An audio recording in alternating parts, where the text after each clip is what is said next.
All All right. right, we are live. Yes. Welcome to another episode, weekly episode of Late Rejects.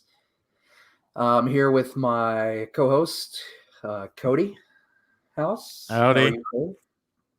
Oh, I'm here. And I'm here. it's late, guys. Bear with us. Um, or if you're a children of the night, it's not late at all. It's early. But I'm The also night is young. If the you're night is young. if you're not. But I'm also here with my beautiful co-host, and also my wife. If you haven't figured out that by now, Lindsay. Hello. Cody is also a beautiful co-host. Yes, you are a beautiful Oh, person, Cody.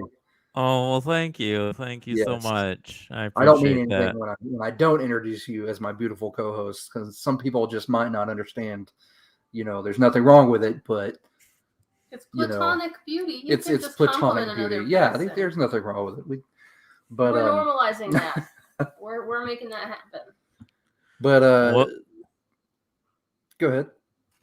Since we're talking about beautiful people, let's talk about this first movie we're going to talk about tonight.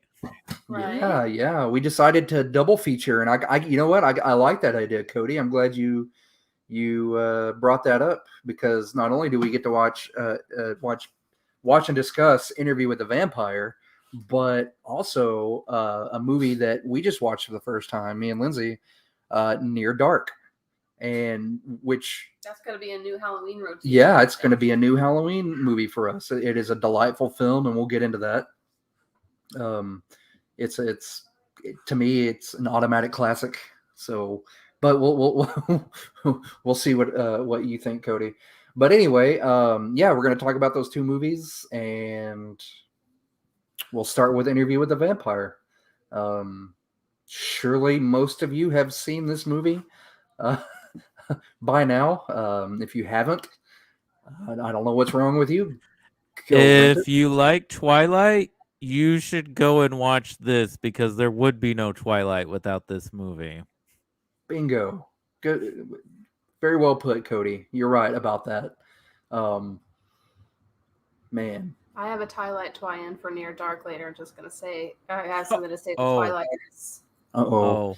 I got Not something to show when we get to Near Dark then in Twilight comparison. sweet. Okay, but Interview with a Vampire has pretty people in it who are It di- also vampires. Mm-hmm. It does. Um, it has Tom Cruise, Brad Pitt, Antonio Banderas, and Christian Slater all in this movie. But thank God they do not sparkle. Like I'm not gonna rag on. I am not gonna rag on Twilight because there are people who enjoy it, and if you enjoy it, that is your thing. Personally, It is I much more satisfying to see vampires set on fire, though. yeah, personally, I could totally MST3K the Twilight movies, but we won't go there because I know we have friends and family who enjoy those. So enjoy them. We're not gonna yuck Enjoy. your yum. But Yes, enjoy your yummy sparkly vampires. I will enjoy my more classic, you know, the classic vampire. But the damned vampires. the damned, yeah. That's the interview vampires they're about as pretty as I like to get with my vampires. I think they were pretty though because of the time that they were Right. masking in. And we'll get in. That's another thing we're going to bring up with Near Dark. The reason why I enjoyed that movie so much because they were basically a bunch of redneck vampires. But yeah, we'll get into that later. And you're right. It has to do with the time period that these vampires returned. They're extremely old, and yeah. So that and the actors who are playing them, are Just those chiseled. gorgeous people. Yeah, that Scientology magic. Hey, But, only one of them is magically. Only one actor in this movie is a Scientologist.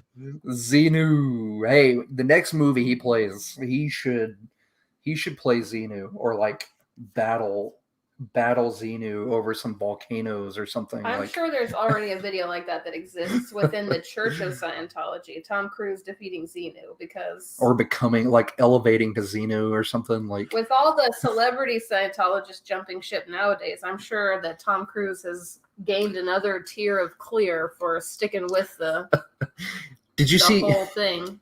have you caught up on Lower Decks? Have you seen? No, I forget the last episode I watched. Okay, do you remember the classic episode Gary? Was it? Did you just say Gary? Was it Gary 7 or? It was the dude Is that basically supposed to be the guy that Benedict Cumberbatch, who they said he was playing, but then yes, is that what you're talking about? Yes, and in this, he was basically like a Q almost, but he had like telekinetic powers, and his eyes turn white. Like you would probably recognize it. Much more mystical version. Much more mystical. That's who I envision Tom Cruise becoming. Like finally bow to me, the almighty Tom Cruise. Well, here's the funny thing. I like most of his movies, and I like him as an actor, despite his brainwashed or whatever has happened to him. Well, that's why the church likes him, because he makes good movies. That's good press for them. I will stick up for him as an actor. He's done some great films that I'm a fan of. You know, I like his outings with his few outings with Spielberg that he's done. I actually liked War of the Worlds. It's a fun popcorn flick. I liked Minority Report. That was a good movie. I haven't seen that one yet. Ooh, we need to watch that. Well, Lindsay had brought up before of like, besides doing directors, like doing actors' filmographies. Mm-hmm. And he's an actor I would consider because it's almost like he's the director of the projects he's picking. Because he's so big. Mm-hmm. Yeah. Right. Every Mission Impossible, except for the third one is my least favorite. Because of the doves and the slow-mo and all that. That's part 2, actually. Was that the second one? Yeah, the second one's with the doves because it's John Woo. Woo, yeah. But speaking of Tom Cruise, I miss when Tom Cruise would actually play against type and do something different and work with big name directors. And this is before he becomes a producer on his projects, but this is one of my favorite Tom Cruise's performance. Yes, oh yeah, he's very. And I don't know if you guys know this, but Anne Rice famously was outraged that they had cast Tom Cruise as Lestat before she saw the movie. She was upset because Lestat is, I haven't read all the novels, but basically Lestat is the anti-hero of the whole Vampire Chronicle novels, pretty much the whole series. And he's loosely based a little bit off her late husband. So I guess she had this image in her head, which for whatever reason, we as a society always have an image in our head of handsome and beautiful people. Right. We don't want them to be talented either. We think, oh, they can't be talented. Mm-hmm. Well, her husband and son watched the movie and they're like, it's actually a pretty good movie. You should give it a chance. So she watches it and she was like, oh, Tom Cruise is amazing in this. I take back all the bad things I said about Tom Cruise. This is he did a great job with this character. He's very he can be a type. He's such a type. I'm trying to think of the words. It's been a very long day. I think the ambiguity is that a word? The ambiguity of it. Thank you. the way that they were able to play off of each other was really well done. Because they're all, I mean, I don't guess it really matters to them, male or female. There's an attraction there, and they didn't really get heavily into it, but they hinted at it, and I don't know. They were able to. Yeah, Anne Rice gets a lot deeper into that kind of stuff. If Yeah. you want to read those books. Yeah. It's a lot less coy.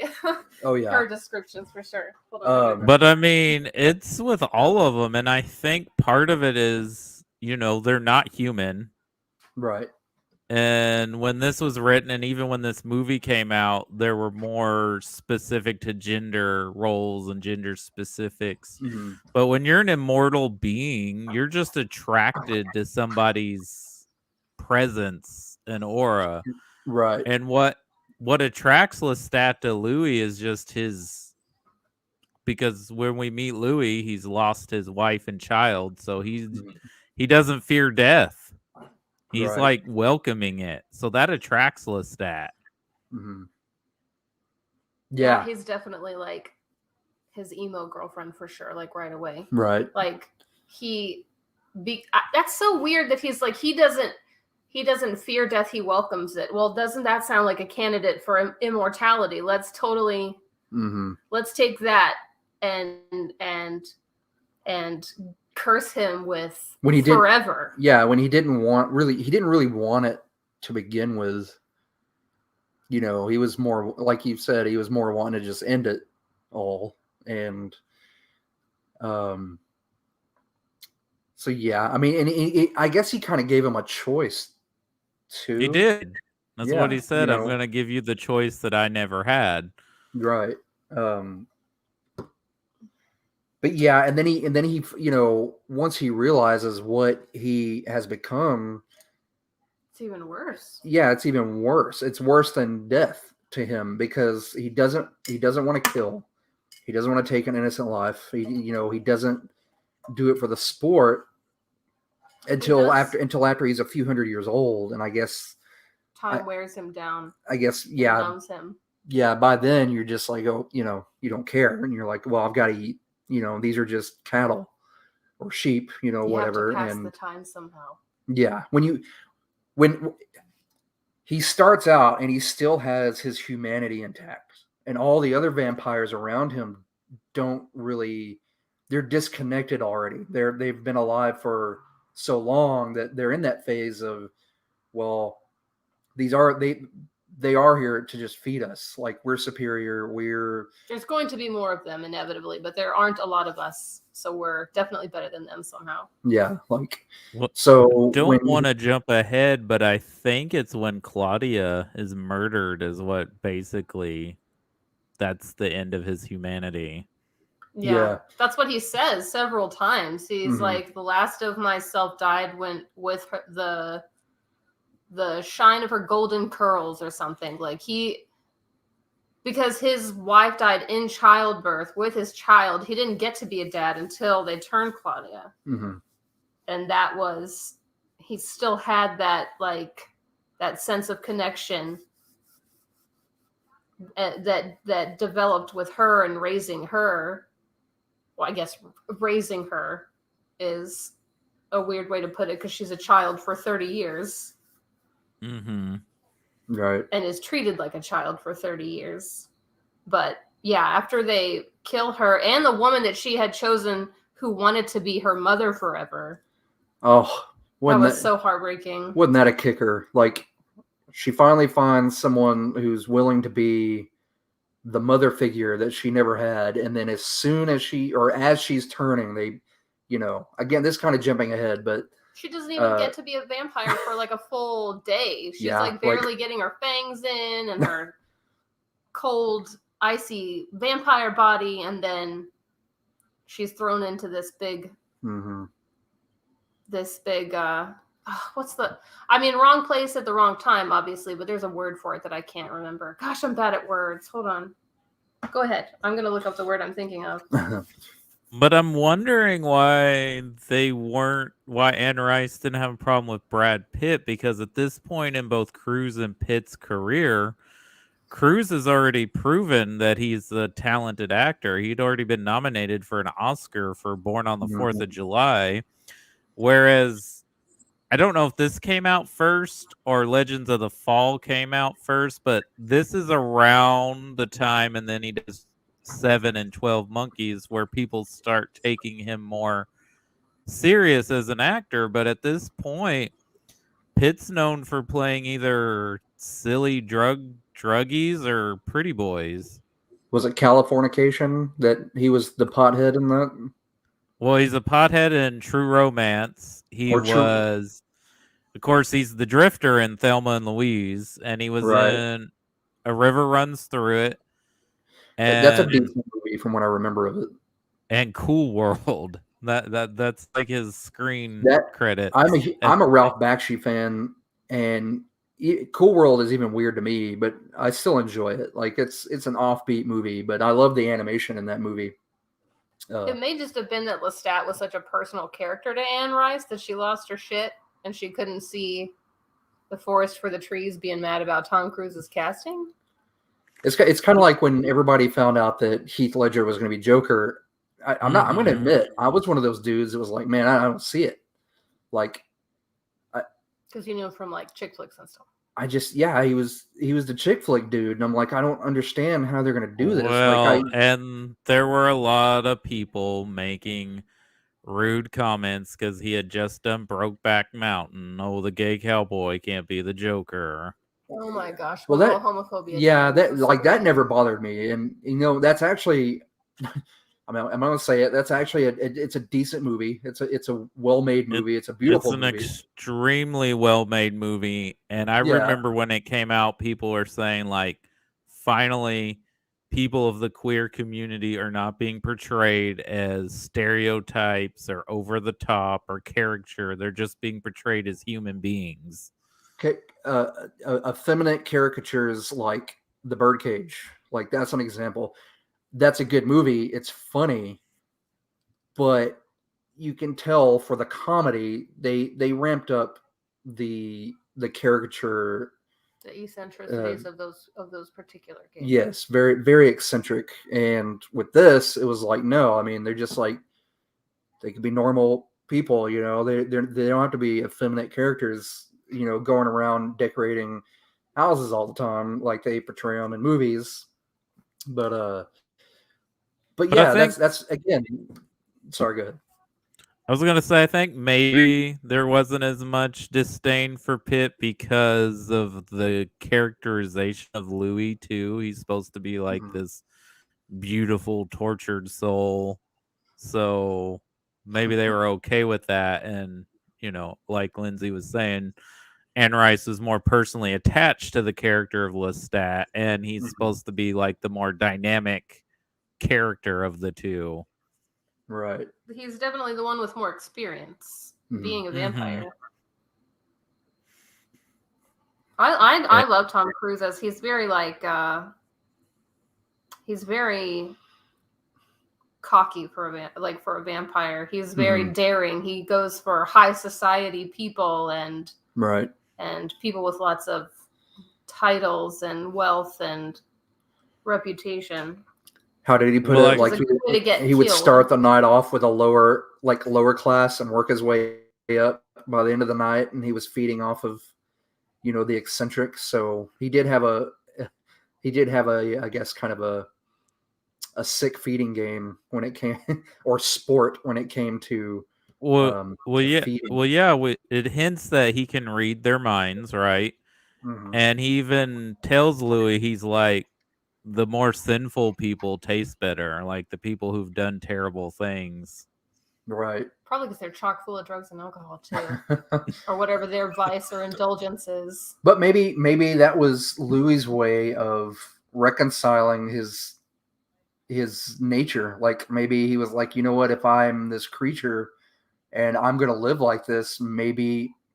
Now, I'm not saying he did that with everyone, but maybe he did go after the people that were criminals. Maybe it was kind of like a Dexter thing where he was like, you know what, if I am this way, I'm going to punish the people who need it and feed off of them. Except for, you know, young tavern girls, I don't think necessarily deserve what happens to them. Well, like I said, I don't think he did it with everyone, but I think maybe the people he did do it to that did kind of deserve it. Maybe that was a way to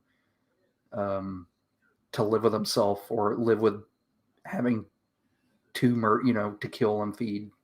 Maybe that's how he justified it. Maybe he didn't go through like a rat Capri Sun phase where he's like, I can't do this. They're people. Yeah. Maybe he was just like, no, I'm going to go for the worst. The ones that have the most money I can steal, add to my own wealth. The ones who do the worst things. I do appreciate that about you, Lestat, even though kind of like a Robin Hood vampire, he just but an feeding asshole off about it, like feeding off the rich, but I mean, he's not going to get back to the poor. He's just going to get. Okay, so you talked about Louis's character, how he's like a tortured, beautiful soul. His character reminds me of this statue, if you can see it. It's the fallen angel statue, the Lucifer statue in St. Paul's Cathedral. And I love that. And it makes me think of that statue because the funny thing about that is like it was commissioned and they were like, it's too beautiful. Like Satan's supposed to be this grotesque, scary thing. And he's like, well, you could get my brother to make one. And then his brother makes one that's even more beautiful and alluring. They're like, we got to take this down. We got to shut this down. Well, Lucifer was an angel. And exactly. He was called Morning Star. That was his name, Lucifer Morning Star. Right. So it stands to reason that fallen angels are still beautiful, but they are tormented for whatever reason God sees fit to do. It's kind of like, that is a good analogy with vampires. Is I guess maybe that's where they were going from. But rat angels. Speaking of angels and vampire comparison, you guys should definitely watch Mike Flanagan's new Netflix series, Midnight Mass. It is phenomenal. I heard that was good. Might be able to watch that. So I should put that definitely this year on my list. I'm trying to keep. Have you guys ever read any of these books? I read a few Anne Rice books in high school, but they were about mummies. They weren't about vampires. Okay, yeah. But I had one of my best friends is a big Anne Rice fan. I know she's read all of them and loves all of Anne Rice's characters like Lestat. And I've heard Anne Rice's reputation and seen a little bit of it in the books I did read. Now I've not read any of the books, but the one movie that I couldn't really get into was You're gonna say Queen of the Damned? Queen of the Damned. I knew you were gonna say that. That's not a good movie. And they also try to bridge the second and third book together. The Vampire Lestat and Queen of the Damned. Him becoming a rock star. Now, did it? It was a cringe time, Christopher. Let's not It was like emo Lestat. Diss on the time. Okay. Some of us had crushes on Stuart Townsend's Lestat, even if the movie was terrible. And Aaliyah as what's her character's name? Was fantastic. Was that connected to? Was that supposed to be a continuation? Yes, I don't know if it was supposed I know to in be the book, but in the movie, is it? Well, because they recast at that point, Tom Cruise never did sequels. Of course, now he's done like 900 Mission Impossible movies. But you know what? They're all good for the most part. But at that point, he wasn't doing sequels, and I guess they didn't know how successful this movie was going to be. But that's in the book. That's in the second book. Lestat does become a rock star. That's not like something they made up for the movie. It's almost he like starts a rock band. It's almost like they hinted at it at the end of the movie where he bites Christian Slater and he's got the leather jacket on and he's cranking the music. And he's cranking the music and the Guns N' Roses, which that's one of my favorite songs. From Guns N' Roses. I hate that cover. I should have just played the Stones version. The Stones version is amazing, but man, as a cover, they did a good job with that. Man, I liked it. I prefer their Live and Let Die cover, but that's just me. Hey, that's a good cover too. I love it. I love it. So I'm a Guns N' Roses guy. But it's a shame they didn't make more movies because I think this movie was successful and a lot of people liked it, and it's a pretty good adaptation. So it's kind of sad. I know they've been trying to get a TV show off the ground for a while. It's in development. Who has it right now? What's his name? The Unsullied from the head Unsullied dude from Game of Thrones. Can't remember his name. He is going to be Louis. And that makes sense. I can't remember who they got for Lestat. They showed his picture, but they've actually started casting and getting it ready to start up. I just saw something on it today, actually. An I article. think it's going to be on Hulu or FX, which is also with Hulu. Right. There was at one point they were going to do a Broadway musical with lyrics written by Tim Rice. Wow. Wow. Yeah. It's infectious. You cannot say that anymore. Sam Reed is going to be Lestat in Interview the Vampire series. Okay. Yeah. Vampire Chronicles. I apologize. I really should have talked to Sunshine before we did this podcast because she knows freaking everything about those books. Hey. Well, I guess if it's a successful show, they'll adapt the other books into episodes. Right. But I think before we move on to Near Dark, we need to talk about Kristen Dunst and we need to talk about Antonio Banderas. Of course. Oh, yeah. Kirsten Dunst was phenomenal in this. I mean, she just is phenomenal. I think she should have gotten an Oscar for her role. Like, if she didn't. And she's the creepiest. And it just makes me laugh when she just straight up murders everyone and Tom Cruise Lestat's like, oh, what did I tell you? Oh, you little scamp. Yeah, she's like ruthless. Even when she like tries to kill him, she's just like, you taught me well. Bye. Peace. Yeah, she just like slits his throat and she's like, yeah, hope you die. Tired of being mistreated, and I don't have forever to put up with your behavior. Tom Cruise. And you're right. She was the creepiest. She'd only been a vampire for 30 years, and the fact that her humanity. Well, I guess it makes sense that she was raised that way. So, and she was living in a cholera infested house because her mother had died from disease. Right. Mm-hmm. And she didn't have an adulthood to really look to reflect on. So it does make sense that she was easily adapted as quick as she was. But you're right. She's the creepiest one of all. I would be scared to death of her over the other two, you know. She was pretty stone cold. She walked into that doll shop and he's like, oh, these are probably too expensive for you, little girl. And she's like, oh, really? Yeah. She just she just comes out of the store with a doll in my arms, sir. But yeah, when she sees the woman bathing and she's like, how come, like, I'm not her in her bed like bad leftovers. That is crazy. Yeah, like I'm not gonna grow into that. So just imagine you're 40, 50, 100 years old, but you look like a 12-year-old, and you're gonna have a 12-year-old's body for the rest of your life, right? Which is forever. Yeah, we mentioned even though your soul and your mind are much older than everybody else, but you still come off as a child, and that's what you'll look like. Yeah. Mm-hmm. So you're not gonna have the advantage that an adult vampire would. Yeah, you're gonna have to have an adult vampire with you just to be able to walk around in public in the dark, because people are gonna be like, oh, an unaccompanied child, time to accost her, make her life harder. Well, and she'd probably just rip their throat out. Like, I know. Go ahead and accost me. I'll be over in this alley. And then you hear a dude screaming and she walks out all bloody, you know. Well, that's what he gets. Right. Okay. That's what I'm saying. They joke, they make that joke about child vampires and What We Do in the Shadows. Remember, they meet up with those young girls and like, so what are you guys up to? Gonna kill some pedophiles? All right, high five, cool. Have a good night. And they're like, yeah, we met up with some pedophiles online. We're gonna meet them over there in that park after dark. Yeah, so I guess it's really not.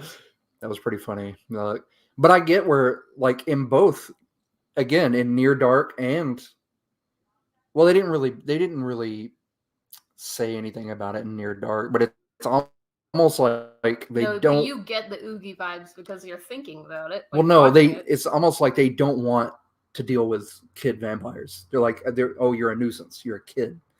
You know, you're like, they kept calling that little kid in Near Dark Gramps or Grandpa a couple times because he's an old man in a little dude's body, you know. And he was also creepy. I can't remember. I've seen him places, but I can't remember who is. But anyway, but yeah, she was phenomenal in this. Like, she did an outstanding job, like acting and just being sadistic and. She and that little boy in Near Dark, though, they still have that childlike, like that not being able to understand that you can't have what you want, and like the little tantrums they throw. Like that seems to be like a holdover of the fact that they were turned as children. Right. Like she stamps her feet, she cuts her hair off, she screams in people's faces, she tries to murder somebody because she's upset about the fact that she can't have what she wants, which is to like push a little bit, or and I think Homer does talk about it in Near Dark about how he doesn't have anybody, or he doesn't get the same advantages that an adult vampire would. No, you can't send me notifications. And Antonio Banderas, phenomenal. Beautiful. I love Was this before or after Philadelphia? This is after Philadelphia. So this is after he's played Tom Hanks's significant other, but before Desperado. But I mean, who better else to play a European vampire that has this allure about him and seems wise? Because I guess at this point in the story, because as if you read the novels, you find out there are older vampires, but for this story, he's the record oldest living vampire. Wasn't he 400 or something like that? 400 or 500 years old, yes. Though he is not the vampire that turns Lestat, even though he mentions that he knows Lestat. Okay. And it would make sense because didn't Lestat say he was turned in Paris? Okay. Yeah, Lestat is from France. Okay. Hence the very fancy French name Lestat. Yeah. Stephen Ray's really creepy in this movie as, I guess, the second leader of these band of theater vampires. Yeah, Death. And that part was amazing where he danced up the archway. Like, he was doing his little mime bit and then, like, danced and went up the archway. And, you know. It's interesting that he, as a vampire, got, like everybody else gets those shockingly white or blue eyes that are really creepy and kind of seem to give vampires away.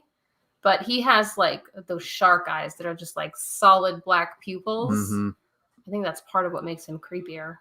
I love I loved it when Louis went to burn the cathedral and he comes out from the stage and he's kind of mocking him, but getting ready to like rip his head off, and he's doing the mime bit, and then he charges him, and then like he moves around him real quick, but he swipes the scythe around or the sickle and gets him. Death for sure. Yeah, that was awesome. That's one of my favorite parts in that whole movie.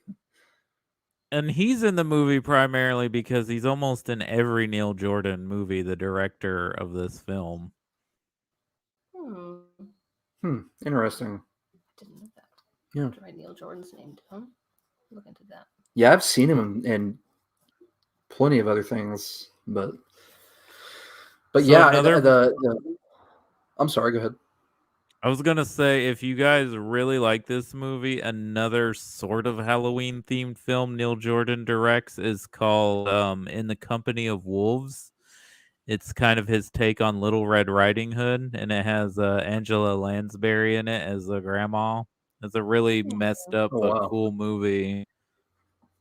When did it come out? Like 1985, 86. Okay. Then I gotta watch it. I'll have to find it. But I know you guys watch this one a lot. What do you like about it? Man, it's just such a great, like, it's a long movie, but from start to end, I don't know. It's just a great movie. The soundtrack is good. I'm a soundtrack guy. The soundtrack helps build the movie, and this one was really well done. I like the pacing. Like it wasn't.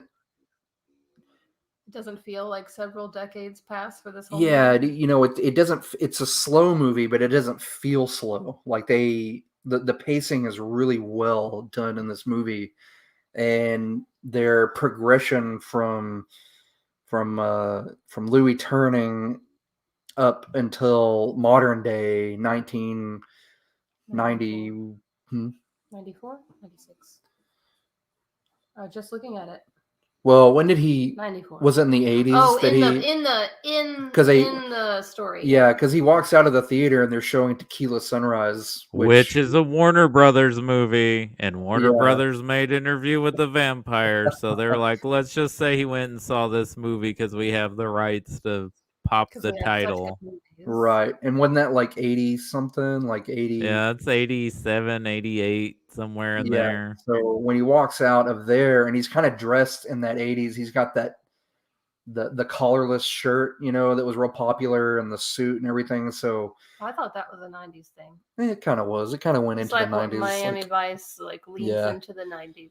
But and he mentions that he smells, you know, the faint smell of death that only, I guess, vampires can sense, and that's where he rediscovers Lestat.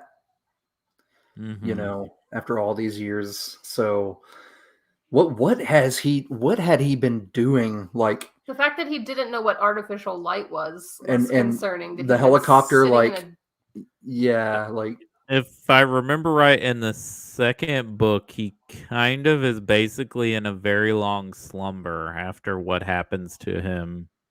Okay. That would make makes sense. So you sense. need to rest and recover. I don't know what recovery looks like. Because I know he fed off of like alligators and so, like the first time they killed him, Mhm. and then he got burned alive, and then he just disappears after that. And it seems like he was too weak to do anything more than eat rats and animals that he could catch in dilapidated old houses. So that makes sense. Maybe he crawled into a crypt somewhere and slept for decades and just fed off of rats and varmints, you know, Louisiana has plenty to recoup. Maybe since it wasn't human blood, it took him it took him decades to. He didn't have anybody to care for him. I'm sure if he had other vampires like bringing him victims, it'd be a lot easier to get better faster. But yeah, because vampire medical care is something I think about a lot. Right. I do. Okay. And I have another issue with the medical science of near dark in a minute. It's probably just my fault because my mom was a nurse. So like every time we watched anything, she had to be like, that's not right. They wouldn't do that. They'd need to do this. That was my one downside to that movie. Like I really enjoyed it, but the magical blood transfusion just kind of like, what? Yeah. Like, huh? Like, I don't. It should have been magical dialysis. It should not have been just a transfusion. I've had a transfusion. So before we get into Near Dark, two other things I wanted to bring up. Did you guys know the role of the interviewer was supposed to have been River Phoenix before he passed? I did know that because there's also a dedication, you know, at the end for River Phoenix. So, and I did remember reading or hearing about that, which would have been interesting. I mean, would have been even more prettier. Would have been even more prettier. There's more pretty people in it. River Phoenix, like they were both, River Phoenix and Christian Slater are both actors in their own right, but it would have been another Christian Slater, you know, if River Phoenix had taken that role or if he had lived to take that role.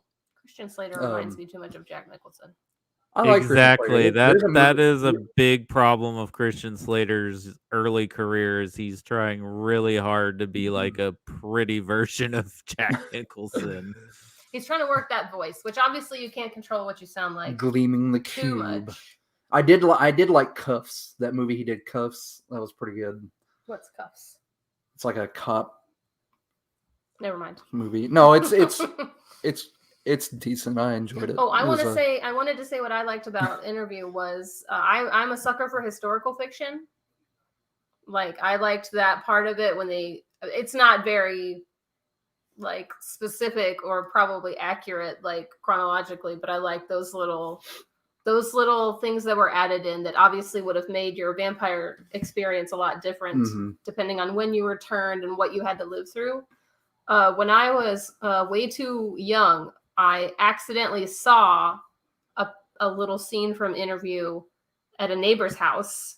And like from that point on, it's when Louis like feeds from Lestat's wrist or whatever, this part, and I already have like a big blood phobia. So from that scene onward up until post-marriage adulthood, vampires were very real and scary to me.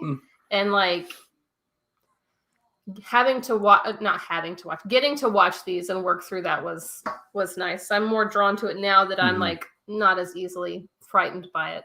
Vampires still scare me. I'll still like run and turn all the lights on to go to the bathroom late at night because of them. But costuming was spot on. Oh, it was so pretty. That was great costuming. Costumes.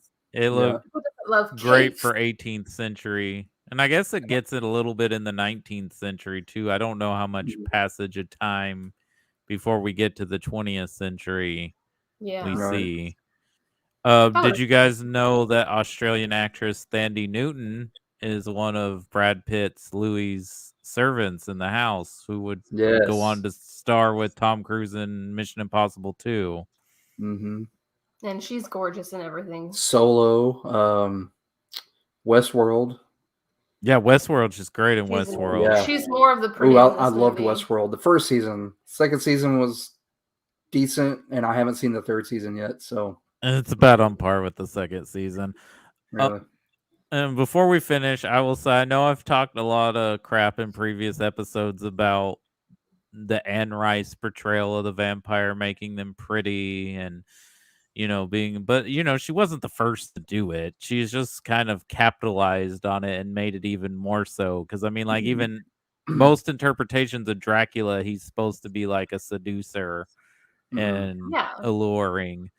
So it's not Incubus and Succubus lore. There has to be something drawing us to them, like supernatural beauty. Otherwise, how do you cover up that affair to your spouse? You can't be a Max Schreck, a Nosferatu running around. Right. Me, like, oh God, no. You're ugly. It's a very good movie. Avoid the sequel, and hopefully the TV show successful so we can see these future books adapted. Not a sequel. Anything else you guys want to say? You can, if you want to start talking Near Dark, you can. I'm gonna go grab something since Lindsay brought up Twilight comparison. No, go ahead. Oh, goody. Yeah. If you come back covered in glitter, Cody. Swear to Jesus. No, we're not going to yuck other people's yums about Twilight. But if anybody listens to this and you have TikTok, which it's okay if you're an adult and you have TikTok, it's not weird or embarrassing. You should really look for the deconstruction ex-Mormon breakdowns of like Stephanie Meyer as a person and her stories and her world building. I know Twilight specifically is really popular for TikToks, but it seems to be more of like an admiring tone about the series. And I really think that people who can make an analysis of it and her and who she is, I think that might serve you better than rereading Twilight. Cody, you should have TikTok. Okay. So Twilight was a hugely popular franchise and made lots of money for books and movies. So when they decided to do the Blu-ray cover of, let me see if you guys can see it, it's kind of hard, of Near Dark. Oh no. Doesn't that make it look like it's a Twilight type movie? He looks very Edward Cullen-y from here. That's bananas. Okay, but do you know that there's probably a reason? Leave Near Dark alone. I read that there was going to be a reboot or a remake of Near Dark around 2006, and in 2008, after Twilight came out, they shelved it. They were like, well, there's no point in us making another Near Dark, another huge hugely popular vampire movie just came out. There's no way we can compete, even with like the cult following that Near Dark got afterwards. Mm-hmm. They were like, there's not really any point. We're just gonna put this away for now. Maybe it's good that they didn't remake it. Like, yeah, I think they it's fine. shouldn't. And luckily, it's getting a re-release on Blu-ray or 4K, so hopefully they do a much better cover, like more so like the original VHS. I heard nobody was like glittery or shiny. The dude that you just showed, he gets his ass kicked for like most of the movie. He looks like hell. They're covered in ash like most of the movie. Or blood. Yeah, everyone is in desperate need of a shower in this movie. Yeah, they look stinky. They look like stinky vampires. The only time I saw Bill Paxton clean is when he picks up the two girls in the truck, and he's all dressed in his hair slicked back, his Western wear, and he's bouncing that head like a big goober, and he's like, "Let's go for a ride, ladies." That's such a weird, goofus move to just be like, "Hey, girls." As goofy and doofus as he can be and pulls that Bill Paxton we know, isn't he absolutely the most terrifying person in this movie? I loved him in this. Like, this was the Spurs were really and that bar when he was taunting everybody, like that was, I loved it. Like that he definitely had the air of somebody who knows that they can't get their ass kicked no matter what they say to everybody who's there. Mm-hmm. Like the guy goes to choke him, and he's like, and then he just starts laughing, like, just kidding. I'm fixing to kill you, you know. Like that was great. And this was our first time watching it, and I loved it. It's going to be a Halloween movie for us, like from now on. Yeah, it's in the rotation for vampire movies. Yeah, now. And it wasn't overly gory. It wasn't. Yes. Okay, that's a note that I made. It almost felt like it almost felt like it could have come off as a PG-13. Could have been a tamer vampire movie. Like the language wasn't really bad in this. There wasn't any sex scenes. There was no nudity. It felt like Lost Boys a lot, which was probably on purpose because Lost Boys had already come out, and that was one of the movies that's doing really well. Yeah, it did have a Lost Boys feel to it. Besides except for the pacing, like the pacing was odd in it. I felt like there was a lot that was left out or that they cut out. So maybe when we do get another Blu-ray, we'll have a special edition. I don't know. Deleted scenes or something. You know, maybe like it felt like it was really rushed. I'm not sure of all the behind the scenes. I know that they originally wanted to do this as a full-blown Western. Yeah, that was the objective, like at first, and then they're like, well, we don't really want to give you money for a Western right now. Maybe you should like make it a Western and something else that'll do better. Make us a Lost Boys that'll, make a lot of money. I think the pacing was more like if you're focusing on the main character, Caleb, it does feel more like his fever dream pacing this all out. Like it doesn't feel like time isn't supposed to pass in a way that you can measure specifically, because how long is he even a vampire for? Right. It's very fast. Yeah. Whirlwind, and you're like, whoa, this is weird. Why is this happening? Why isn't anybody like... It only seems like he's a vampire for like maybe 3 or 4 days, Yeah. Before his dad and sister catch up with him. You had the flu and you had fever for a few days and you'd like wake up and be like, what time is it? 7 p.m.? Okay. And then you wake up again and it's like, oh, 3 a.m. Great. And you go back to sleep. Like it was like that. Yeah. Happening. And he looks sick the whole time. Yeah. I don't see him get to be a shiny, sparkly vampire like you're supposed to be when you get those cool Or he refuses to kill, and that's, again, that goes back to Louis' dilemma. That we'll talk about the similarities that I noticed, and there's a few. It's probably just because here's a big one. Even though Anne Rice is a writer, not a filmmaker, these are both vampire movies told through a woman's viewpoint. Yeah. This was directed by Kathryn Bigelow. Mm-hmm. Yes, and an Aliens reunion there with Jeanette Goldstein and she's also the screenwriter on this. I mean, there's another person who's the dude, obviously, but she also had a hand in the script.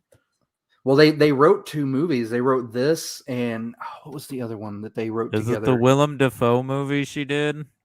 Like, man, do you want me to look it up? Kathryn it's Bigelows called The Vampire. Loveless. I've never seen it. That was her Yeah, first film. I don't, because they wrote them at the same time, and I think it's because they were having trouble getting the Near Dark off the ground because they wanted it to be a Western. That they did the other one first. Hold on, I think I'm trying to remember what we were reading on it or watching. We started watching a behind the making of is on YouTube. The making of looks really interesting. Yeah, I'm We should gonna watch go more of finish. that before we. I'm gonna Hold finish the making And so of. we're looking for specifically what she screen wrote. He screen wrote with someone this Near Dark and then something else, and they were gonna do them. When did it come out? Like back to back. Near Dark, The Loveless. Yeah, The Loveless. 1981. That's their first film. I've never seen it. I hear it's not very good, but I think it's like Willem Dafoe's like first screen role. Oh wow! His first. One of his first. It's 1981, so I mean, yeah. It's gotta be. But yeah, like the fact that she, as he's turning, she feeds him from her wrist, which is another. Gosh, my blood phobia can't handle that. I don't even like seeing my own veins in my wrist. Yeah, Lestat did that with Louis. Like he bit his wrist, and he fed him, and that's what helped sustain him. And I guess complete his transformation into a vampire. You know, that was another similarity. Both the kid vampires, you know, and not just that they're kids, that they're both like longing for adult relationships that they can't have because they still look like children. Right. And he turned that girl out of high school. Like they mentioned that he told her he needed help with homework and bit her, that little jerk. Turned her. Yeah. Well, yeah, because he's all jealous and possessive when she brings Caleb in. Because now like you got a middle school boy though. Almost, he's like a young. That's that curse 7th grade being in a kid's body. He's he's an older man in his mind, and he seems the more bitter for being trapped. Yeah, he's just in a young person's body, a very young person's body. And he wants to turn Sarah, the little sister too. I guess to have a companion more. Another person trapped in the same hell he is, that is being a child vampire. Yeah, like if I got to do this, well, I mean, somebody else is gonna suffer with me. At least we can do it together. Chucky vibes, another doll vampire. Yeah. Well, he mentions everybody has somebody. I mean, Bill Paxton doesn't have anyone. He's just like, I'm just going to kill people and have fun. Bill Paxton is. There was okay. Now what's the word I'm looking for? Here's a big difference. A slutty guy, but doesn't slut shame, because that's what Bill Paxton seems. He seems to be happy to be free and unattached, to just like wreak his havoc. I don't see him. He doesn't seem to be like jealous of any. He's just having fun. And so is, and Lance Hendrickson, he mentions that, he fought for the South and they lost, and he just laughs about it. Like, yeah, we lost. So I'm still here. This yesterday, and Jessica was like, I don't get this movie. It's dumb. These are stupid vampires. Like, they don't take anybody's money. Why are they? And I was like, they're like broke vampires. You always assume that vampires have the time and the patience to accumulate wealth. Yeah, but at night, in the middle of the night, how are you gonna? I mean, how are you gonna buy a car in the middle of the night?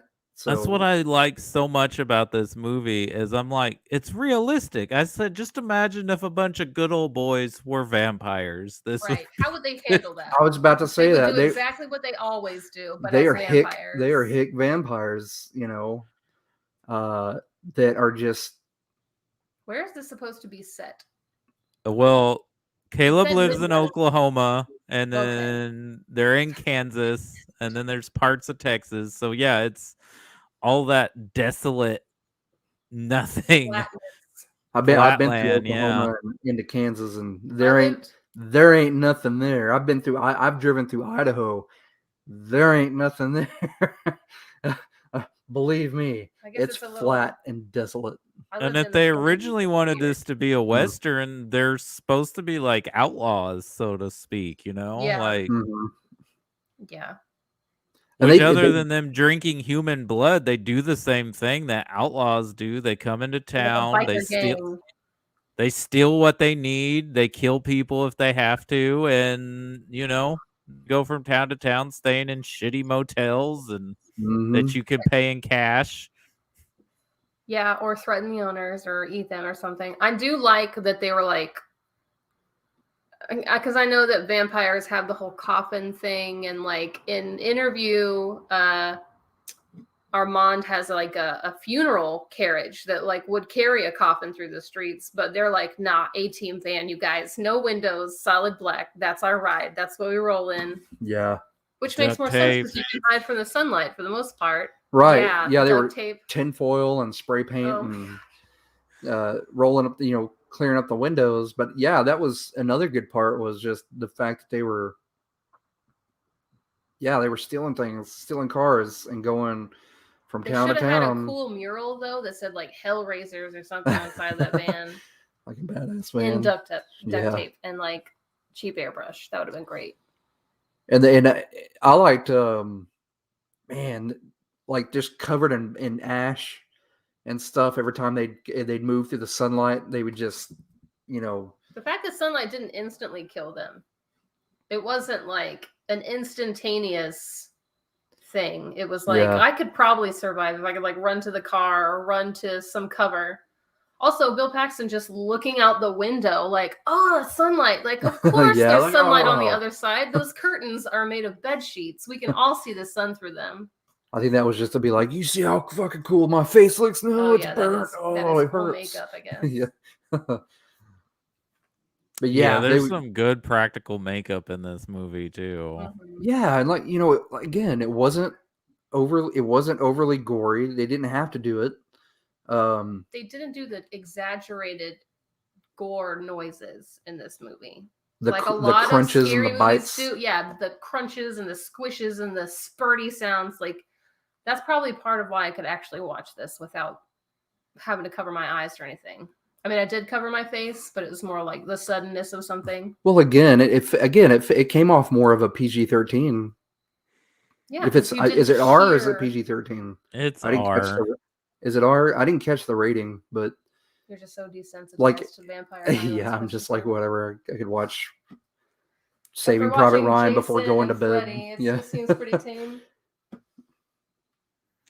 I mean, it's pretty bloody, but I mean, yeah, it's not as extreme as other things, but I thought it was a lot more toned down than Interview with the Vampire.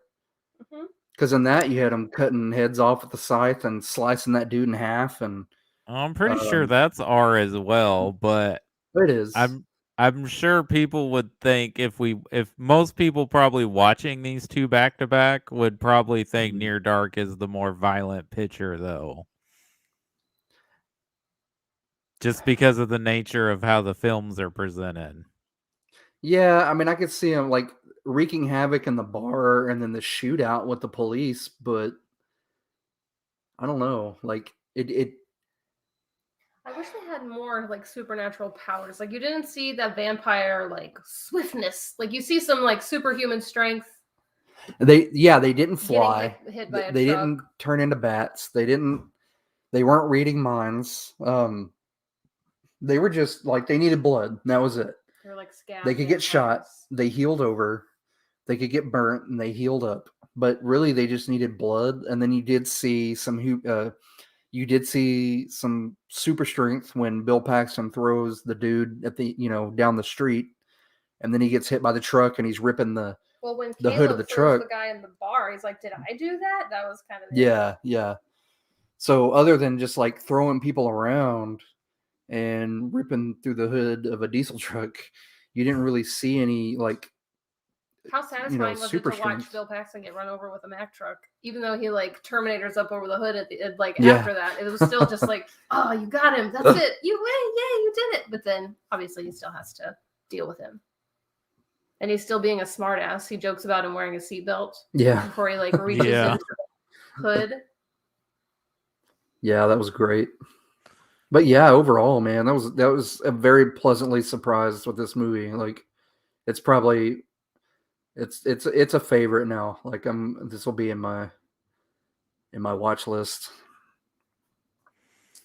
Well, if you ever get the chance, go and look at most of Kathryn Bigelow's filmography. It's very interesting because for most of her films, she's tackling masculinity, but in a different way. And I don't know if that's because she's a woman, but like most of her films deal with masculinity and like some of like the problems that come with it and like trying to express it in a different way than what a male director would do.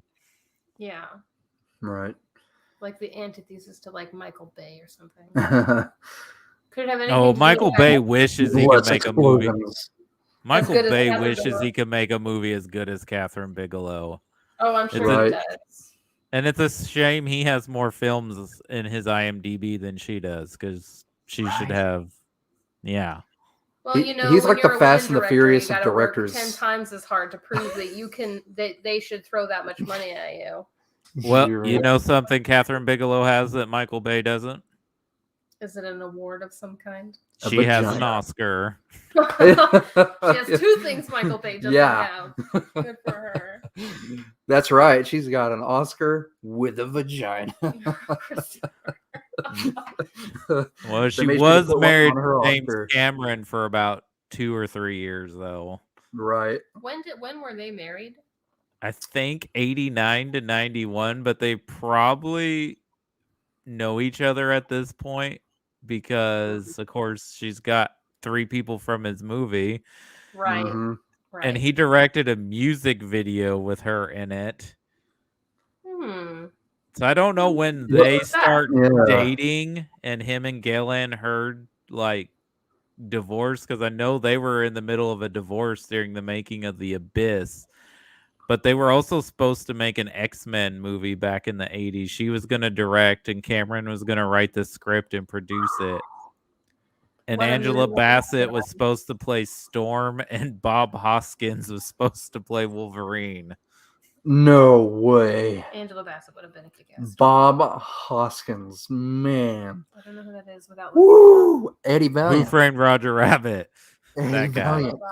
Okay, but see, that's the thing. Names and faces don't match up in my brain. I have to look at their faces to know. Man, goodness gracious! And he's and Bob Hoskins is British too. That would have been. Isn't Bob Hoskins like 4 feet tall? He's like a small man.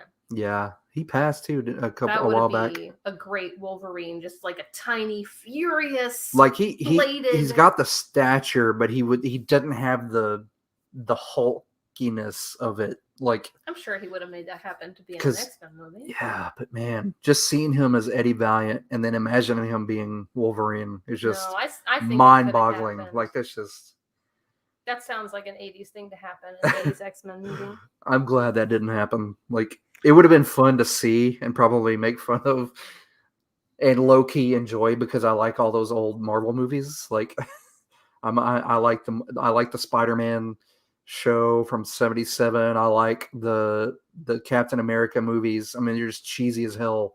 I even like the made for TV Nick Fury Fox movie that they released with Hasselhoff. David Hasselhoff from the 90s. Yeah. Oh, it was so bad but so good. Like, it's just horrible. Well, you know what? Multiverse, that's canon. I don't know what that movie would have been like, but I have to imagine it would have been better than any of the other Marvel movies that got made in that time period with Bigelow and Cameron involved. Yeah, they probably would have taken care of it. Have you heard about Cameron's Spider-Man script that almost got made? No. It was pretty wild. Was it any worse than Kevin Smith's Spider-Man script? I don't know about Kevin Smith's Spider-Man script. No, not. I meant to say Superman. No, it's not as wild, but he did have Spider-Man and Mary Jane having sex on top of the Brooklyn Bridge or something. Oh no! Did you see the documentary, Superman? The Death of Superman, about the Tim Burton movie that didn't happen? Yeah. You saw. Yeah. You saw that man in a rubber Superman suit with long black hair, and the way he was going to portray Clark Kent. Oh Lordy, I'm so glad that movie. Was taking that out on the rest of us because he wanted to be Superman so bad. Yeah, he's so in love with Superman. Yeah. Didn't he name his son Kal? Kal, I think or Kal-El. So until watching these two movies, I didn't realize they had a lot of comparisons. I kind of picked them because of the obvious differences they have. Because I wanted to be like, oh, pretty vampire movie. Now watch the extreme opposite. Lindsay mentioned something while we were watching it, and she found online that Michael Biehn was supposed to play the role of Jesse, but he turned it down because the script was too weird. Like it was confusing. Too confusing. So they gave it to Henriksen, yeah. So that would have been interesting. I kind of have, but I liked Henriksen in the role. Like I really enjoyed his character. Yeah, I like Hendrickson. Of course, Biehn would have been closer. The guy that got bit. Yeah. I don't know about Biehn being Caleb because Caleb's like a young kid, right? Yeah, he's younger. Like 17, but Michael, 18. I don't know. Yeah, he would have been a little bit. He's in his 30s. He would have been a little bit older for that. Yeah. So, okay, we can't do that. We got to stop doing that. Making 30-year-old people play teenagers. Hey, just a quick one. I shook Michael Bihn's hand while he was on the way to the bathroom. I will forever remember that moment. You shook his hand before because it was just who washes their hands. Yeah, because it was just we were at a con, and I was standing there and I saw him like walking really fast towards the bath, and the only thing that left my mouth was like, "Hey, it's Michael Biehn." He's probably like, yes, I am. He stops and he turns real slow and looks at me and he goes, yeah, he was like, he just shakes his head and I'm like, oh, I'm sorry, man. I know you go into the restroom. He goes, no, it's cool. And he just reaches out and like shakes my hand and then he like rushes on to the bathroom. I'm like, I'm never washing my hand. Kyle Reese just shook my hand. How awesome is that? Now he's going to shake something else. That's why yeah, I'm glad the last con we went to? Was that the one when Liam was like 3 months old? That was probably the second to because remember we went to the one in Austin, so that was the second to the last. We went to Wizard World when I was pregnant with Liam, and then we went to the Stan Lee con after he was born because he was Stay Puft. That's right. Was that where you met Michael Biehn, or was it at Wizard World? Maybe in Wizard. It was the last one we went to. I can't remember which one it was. Were you dressed as a Ghostbuster or were you dressed in your Ren Fair outfit? You got to remember it like that. I was in Ren Fair outfit. That was Wizard World. Wizard World. And that was when I was pregnant with Liam. Yeah. Okay. We haven't been to many cons. Can you tell? I shook that man's hand. But well, yeah, I love Lance Hendrickson, so I have a hard time seeing Biehn in the role. But I'm glad you guys liked the movie. I'm glad I gave you a good viewing experience. Is there anything else you want to talk about this movie or about both movies? Man, not other than if you haven't seen them, one, you've been living under a rock, and two, you need to get out there and go to your local video store. I haven't even seen Near Dark until today. Man, I mean, sorry, did I say go to your local video store? My bad, guys. I'm next to the last Blockbuster. Yeah, I'm living back in the day, guys. I miss video stores, but this time's not real. Yeah. Well, it is hard to find. I don't think it's streaming. It might be available to rent online, but it's hard to find a copy of Near Dark. Mm-hmm. So hopefully with this restoration they're doing, it'll become more. Yeah, I'm gonna have to pick up a Blu-ray. they'll be more accessible and maybe gain the cult of it. Right. Yeah.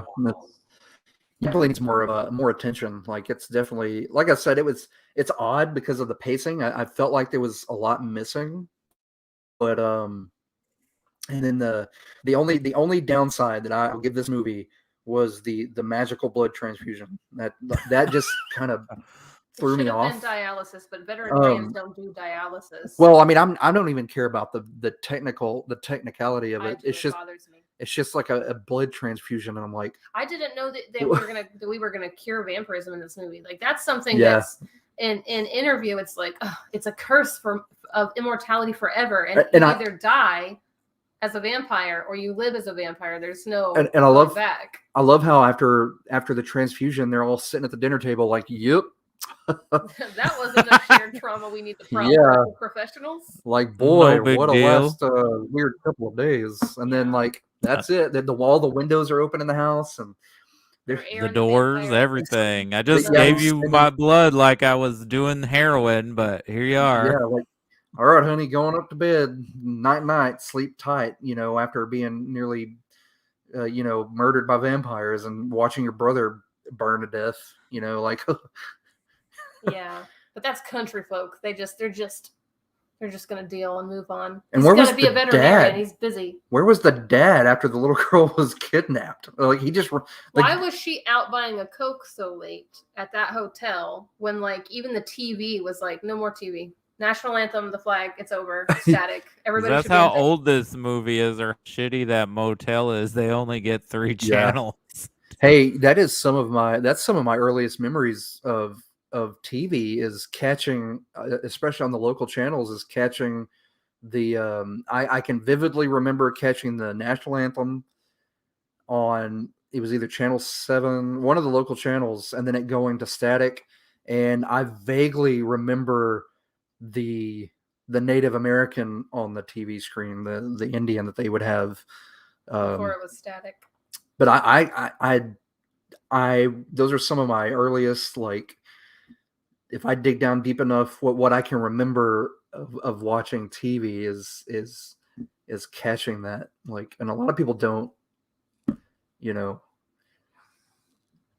catch that. Because a lot of people now have grown up with 24-hour television. Yeah. And now that streaming exists and people have access to movies digitally, there's like no need to ever not watch television. Mm-hmm. I did want to talk about how stone cold it was when Jesse's character spits those bullets out and puts that in that guy's pocket. Yeah, that was good. Yeah, here you go, Chief. There's a souvenir from the time you didn't kill a vampire. That's a boss move. Yeah. And when they kind of explode, the Jesse and what's her name? I don't know her character's name because Jeanette Goldstein. Yes, thank you. She's like, good times, as they're like slowly bubbling like a marshmallow you drop into a campfire, and then they blow up. But then there's like this like beam of light from the heavens, and there's lightning. That's a really cool effect. Like that's the show you want to see when a vampire finally eats it in the sunlight. Right. Those are really good.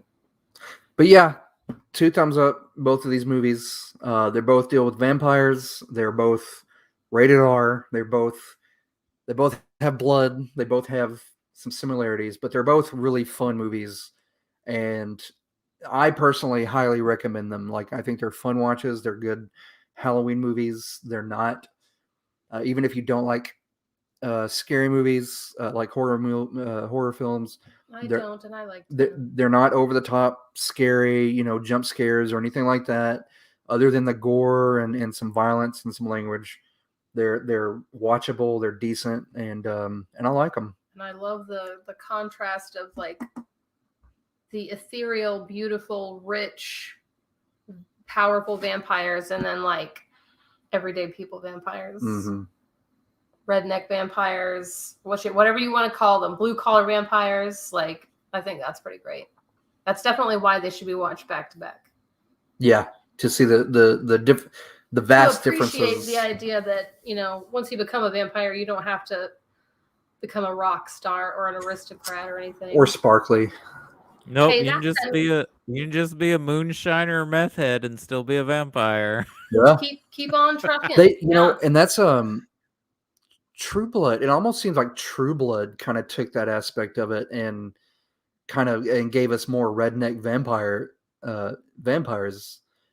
Because if you tried to watch that, I couldn't get into it. I got through the first season and I like binged the books up to a certain point, and I didn't have really any interest in the show. I do have one of the True Blood, the bottles that, because they used to sell the drinks at Hastings. It was like some kind Hastings and your questionable content of energy drinks. Right. It was like a fruity energy drink, but I liked it because it was the bottle that they served the drink in, the vampire drink in True Blood. We're all totally okay with vampires living among us as long as we pretended they drank fake blood. Right. So I got it as kind of a souvenir, as like hey, that's a cool prop, you know, from the show. But yeah, so Cody, next week, now I haven't really given much thought about what to do, but I kind of like the double feature aspect because there's so many movies that we want to get in. Well, I thought we were doing a double feature next week.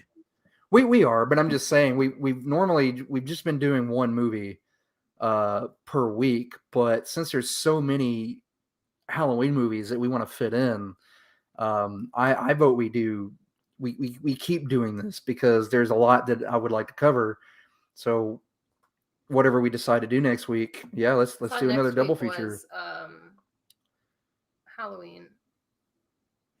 No, that's week after, isn't it? No, it's next week because next Friday is when the new one comes out. So we are doing we're doing the 1978 John Carpenter classic Halloween, and then we're doing David Gordon Green's sequel that came out in 2018, where we ignore all the other movies that have come out in the 40 years between the two and say, nope, this is the sequel. Now are we okay? Are we gonna do? I was thinking we'd do the original and then the one that came out like a year or two ago, or are we going to do those for Halloween? Are we going to do that and then the newest one for Halloween? I think we could do them next week since the new one's coming out. I mean, there's other Halloween specified films we could talk about. Like, have you guys ever seen Trick or Treat? That's the one with the little scarecrow-headed boy, right? Mm-hmm. Yeah. I've seen bits and pieces, but I've not watched it all the way through. So that's one we could... Yeah. Yeah. I was going to say, we're doing Halloween, and guess who our middle child wants to be for Halloween now? Michael Myers. Well, that's his plan B. Well, I'm down with that. This is the same one that's obsessed with the It clown, right? After he saw the costume. And Chucky, even though I, as an adult, still can't stand or look at Chucky. He was like, look, Mom, they have Chucky dolls. And I was like, you can't have one in this house. You have to buy one of those when you live on your own. Sorry. He's still pretty young, but I think... Yeah, he doesn't get, like, all the horror of it. He only gets, like, the little pieces that he might see, like, in commercials or referenced in certain things. Like, he really wants to watch The Shining. Yeah. Because he thinks the "Here's Johnny" thing is hilarious. He saw a joke that like references that moment in a Lego special, the Lego holiday special, and he's like, "What's that from?" And I told him, and he's like, "Oh, I've heard that. Here's Johnny." Like people joke about it and other things, and I'm like, "Yeah, it's from that." And he's like, "Well, what's that about?" And then he wants to talk about it. Well, he wants to talk about the imagery that he does recognize. I'm going to introduce him to Poltergeist this weekend because it's low key. That's a good one. Yeah, I think it's a good introduction to that genre.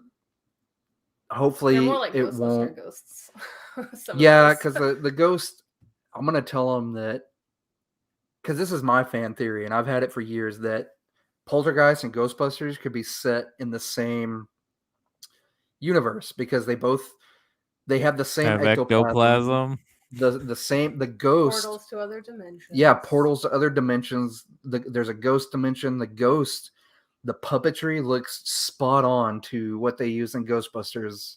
The burial ground thing. Yeah, the burial ground thing. Like it could be in the same Oh, well, I might say something blasphemous right here, but I think if Dr. Peter Venkman tried to hit on Craig T. Nelson's wife, he'd knock him out. Oh yeah, he'd yeah. be in that little graveyard you see. They're like, oh, we're gonna dig all this up and put new houses here, and that'll be the perfect place to hide Peter Venkman's body. Oh, Craig, don't play that. But yeah, I'm going to introduce him to that, and we'll see how it goes. Like, I think he'll get. He's still too young for the slasher stuff. There's no way I'm going to let him watch any of that. So, but I think that's a good. But I know the first thing he's going to do when he turns like 18 is buy like all the movies we didn't let him see up to that point. He'll do. Yeah, that's what I did. Like the parents, my movie, like a little horror head for the movies my parents would let me see. The first thing I did on my own was like, go get those movies. Well, if he likes Poltergeist and it doesn't bother him too much, try Scary Stories to Tell in the Dark, because it's a little more creepier than Poltergeist, but it's kind of in that same vein where it's scary, but it's not too scary. It's like just dipping your toes into the scary pool. Right. Like it's creepy enough, but not like rough. I have a feeling he'll be PG-13, sleeping with I us, think. but yeah, it's okay. But that's another one you could try if Poltergeist is not too bad. But if he's a true horror bug, even if it bothers him, he's gonna want to watch more anyways. He's going to be so sensitive, but he is like big into Five Nights at Freddy's, which is a game with reasonably terrifying antagonists because they're animatronics from a kid's pizza parlor type place, like Chuck E. Cheese. Mm-hmm. And that's his first costume. He wants to be a character from that, and he tells me the lore, and I'm just like, I feel like I did something wrong that you know about that and that you're excited about it. He's like, well, I know it's fake. I know it's just a video game. And I was like, good. Keep that perspective on scary things, because our bed is not big enough. Yeah, right. There's no way. But actually, Nick Cage did a movie. Is it like Willy's Wonderland? That is like exactly like Five Nights at Freddy's. I haven't seen it, but I heard about it. Yeah, I think we watched a review for it, and I was like, yeah, Liam's gonna watch that as soon as he is allowed. He did The Color Out of Space too. Mandy. That was so good. It's a shame that director's a POS, because I wanted to see more really well done Lovecraft adaptations. Oh, that's sad. They were gonna do more, but that director, is a horrible person. And he guested on the Stephen King podcast, and immediately when the news came out about him, they took that episode off the feed. Oh, wow. Yeah. What is he, a pedo or something? Or is he just... Not... Well, I don't want to say not that bad, because horrible is horrible. But no, not a pedo. No, just a physical and verbal manipulative abuser of women. Yeah. Still POS. But he had one of his former girlfriends like lay out all these violent things he did to her, and so he's a Marilyn Manson, basically. Yeah. Which a good comparison. Have you seen that meme where it's like, man, I'm so mad my parents were right about Marilyn Manson? Yep. Yeah, man. And they were too. They were. You got to give that to the parents. I'll admit that. I mean, I didn't really listen to him growing up. Like, I didn't really listen to him until the last couple of years. I would listen to I'd go back and find some of his stuff. And I was like, oh, this is pretty decent. I'm still like that huge of a fan. And then when that started coming out about him, I was like, Yeah, I've never was a huge fan. I liked a few of his songs. But like now, like if one comes on Spotify, unless it's like there's a few I'm like, there's really only been one that I'm like tolerating, and that's the one that was in the Matrix soundtrack. But for the most part, when I hear his song, I'm like, I don't feel like listening to this. It makes me feel icky. Right. Yeah. Well, I guess we'll talk and we'll decide what we want to do next week. No, next week we are doing Halloween. Oh, that's right. We're doing the Halloweens. We're doing okay. them. So the original Halloween, and then I say the to think of just, like, 2018. all different Halloween timelines. So we're gonna do 2018. And then Yeah, the I'm new one Yeah, comes out because that the new Friday, and one. because I haven't seen the 2018. I've seen the original. That new one looks great. Oh, I'm so excited. Like I haven't even seen the 2018, and this one looks great. Like it looks so good. I'm ready for it because it has all the kids in it. Like all the people Well, from it has the original the Halloween. lady that played Lindsay. It's the lady that played that girl. Yeah, she's in it. Of how course, cool is they that? recast Tommy Doyle. It's Anthony Michael Hall. But Yeah, the sheriff's back too. Charles Cyphers is back, and the lady that played the nurse, the Dr. Loomis's nurse, yeah. she's from Rusk, Texas. Are Really? you kidding? She was born in Well, Rusk. that's awesome. Okay. Good for her. Yeah, we'll have to look that. It's kind of like Margot Martindale. That's good for her. She got out. she got escaped. Yeah, She got her away. career's not as illustrious and as big as Margot Martindale's. Yeah. I don't know if you guys know the actress's name. She's in The Handmaid's Tale. I think her name is Ann Dowd. I feel like her and Margot Martindale are like in everything. They're like, we need a woman around 50 or 60 that's got brown hair and is just normal looking. Get one of those ladies. Yeah. Yeah. Every time I see the Rocketeer, I'm like, oh, she's from Jacksonville. That lady right there, and she's in one of my favorite movies. She's Millie. But okay, well, yeah, guys, we're gonna do a Halloween double feature and preparing for the new one. I'm excited. Halloween Kills. Yes, it looks great. Yeah, we'll I guess if you guys are done and don't have anything else, we'll wind it down and you guys be watching for Halloween. Do we have anything coming up this weekend, Cody? Any other podcast or? Yeah, we're talking Hellboy Saturday evening. Yes, okay. I'm excited for Hellboy too. I get to bring out we get to watch Hellboy. I have a stone key hand that is made out of foam that I've been waiting to bring out for this movie. So I'm excited and to get to watch him again. So we're just doing the first one or are we gonna do both? Well, I mean, we will eventually do the second one, but for this weekend, we're just talking the first one. That's right. I'm tired and I'm thinking double. I've got double feature on the brain.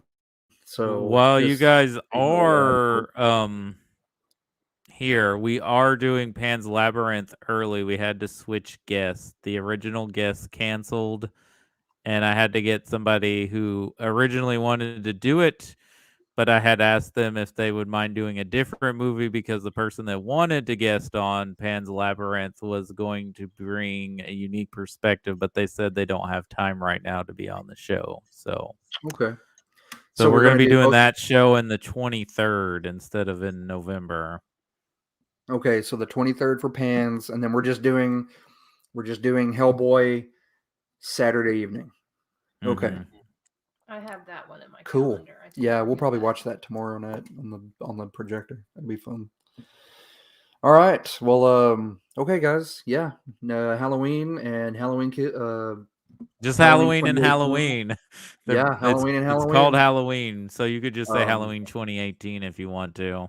Yeah, that'll be next week's spooky double feature. That'll be great. I'm excited about those. Hope you enjoyed our vampire double feature that we had tonight. Again, if you haven't seen them, get off your asses and go find them and watch them because I highly recommend them.